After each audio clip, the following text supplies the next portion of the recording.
মানে ভগবানের যে সবাই সেবা করে, তারপরে ভগবানকে সবাই প্রণাম করে, আমাদেরও অভিলাষ হয়েছিল যে আমরাও ভগবানের মতো কেন এইরকম সম্মান পাই না, কেন ভগবানের মতো আমাদেরকে সেবা করে না।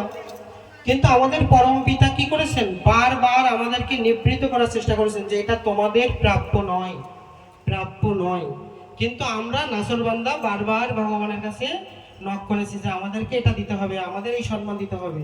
তখন ভগবান বলছে, ও তাই, ঠিক আছে, তোমাদের যখন এতই সম্মান পাওয়ার অভিলাষ, তাহলে যাও, আমার একটা জায়গা আছে, ওইখান থেকে তুমি তোমার সম্মান, যশ, ঐশ্বর্য যা কিছু তুমি অর্জন করতে পারো। এই জন্যই কিন্তু আমাদের এই জড়জগতে পাঠিয়েছে।